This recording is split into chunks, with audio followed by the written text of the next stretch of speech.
sur la nécessité d'en finir avec le franc CFA. Merci. Je voudrais dire 3 séries de choses.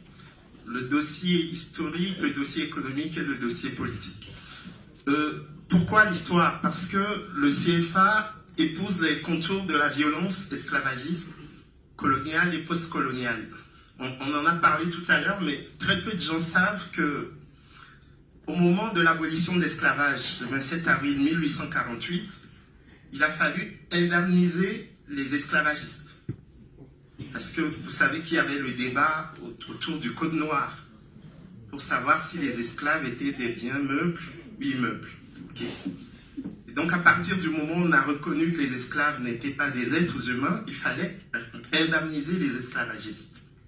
Et donc c'est avec cet argent que 5 ans après, les esclavagistes créent la Banque du Sénégal en 1853, puis la Banque de l'Afrique de l'Ouest en 1901, qui est aujourd'hui l'ancêtre de la Banque centrale des États de l'Afrique de l'Ouest, qui émet le CFA. Donc il y a un lien direct entre l'esclavage et le franc CFA. Ensuite, pourquoi je parle au niveau de la colonisation, la violence coloniale? Ce qui se passe avec le CFA, c'est que nos paysans africains devaient payer l'impôt en CFA, alors qu'il y avait des monnaies africaines. Or, pour pouvoir payer l'impôt en CFA, il fallait abandonner les cultures alimentaires pour s'adonner aux cultures de rente. Et c'est pour ça qu'une culture comme le coton va être appelée la culture du commandant, parce que les paysans ne voulaient pas faire du coton. Et d'ailleurs, pourquoi est-ce qu'on obligeait les paysans africains à faire du coton? C'est parce qu'après la guerre de sécession aux États-Unis, il n'y avait plus suffisamment d'esclaves pour bosser dans les champs de coton, dans le sud des États-Unis. Et c'est pour ça que la France a décidé d'investir en Afrique pour faire du coton en Afrique.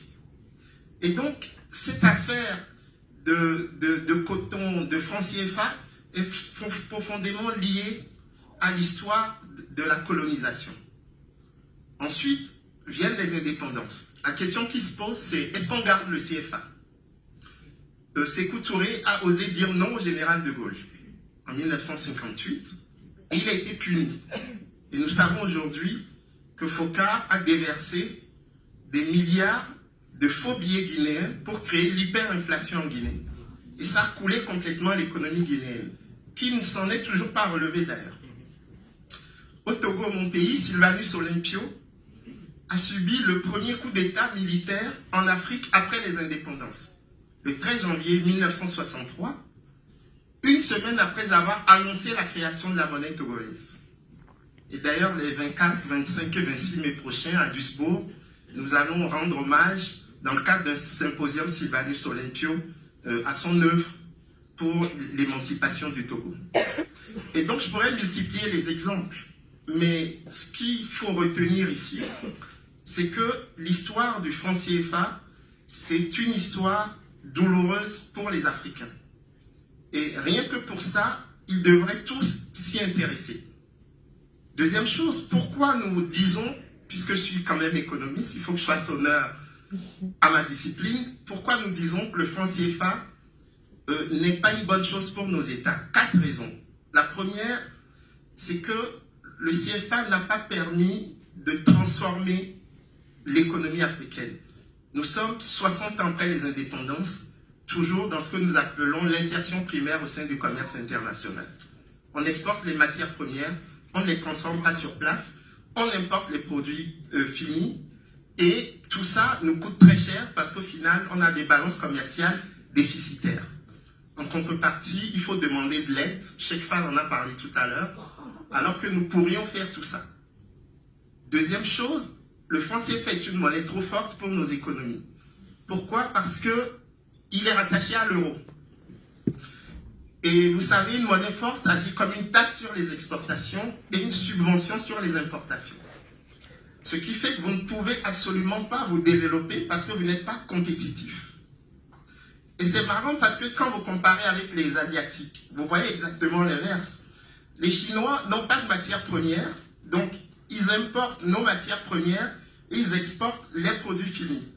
Les Africains qui ont les matières premières exportent leurs matières premières et importent les produits finis. cherchez l'erreur. Vous voyez, et ça fait 60 ans que ça dure, dans le silence absolu. Troisième élément important, c'est le financement. Nos économies ne sont pas financées. Pourquoi? Parce que, comme nous ne produisons pas grand-chose, quand nous ouvrons les vannes du crédit pour que nos entrepreneurs aient accès au financement, il y a beaucoup d'importations. Or, vous payez vos importations avec les devises, donc les réserves de change. Et à un moment donné, vous n'en avez plus assez pour garantir la parité fixe entre le CFA et l'euro, et vous êtes obligé de dévaluer. Mais c'est un drame, une dévaluation pour nos dirigeants. Pourquoi? Parce que plus le CFA est fort, plus ils peuvent alimenter leurs caisses en France. Ils peuvent acheter des appartements à Paris. Et les grands groupes comme Bolloré et autres qui sont en Afrique peuvent facilement ramener leurs bénéfices ici sans recréer de l'activité sur place. Et quatrième et dernier élément, c'est qu'il n'y a absolument pas, sur la base de ce que je viens de vous dire, de considération pour la croissance africaine. Donc pour la création d'activités, donc pour la création d'emplois. Or, nos populations doublent tous les 25 ans.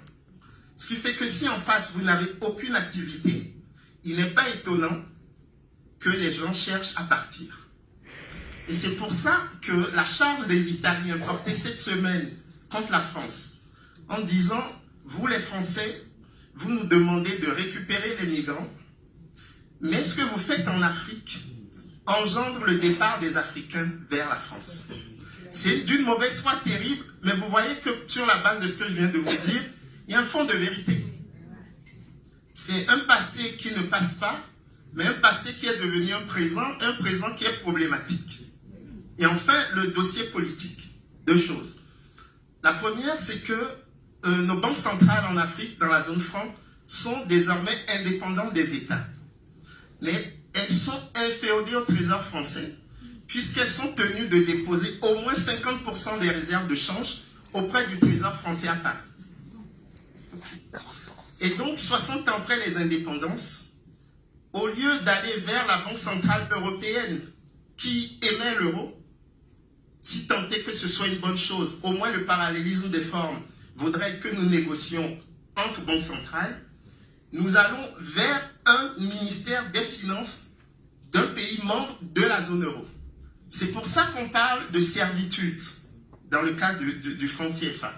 Et deuxième point sur la question politique, nos billets de banque sont fabriqués, imprimés en France. Exclusivement.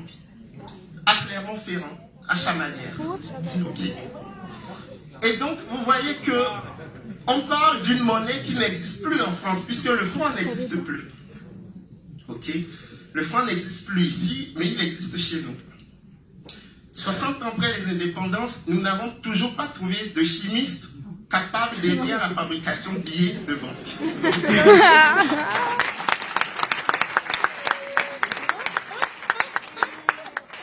Et donc, chers amis, ce pourquoi je me suis déplacé aujourd'hui, c'est pour nous interpeller tous, Français, Européens, Africains, pour dire que notre honneur, l'honneur de la France, qui a formé beaucoup d'Africains, c'est d'accepter de rompre avec ce système et qu'on sorte du franc CFA.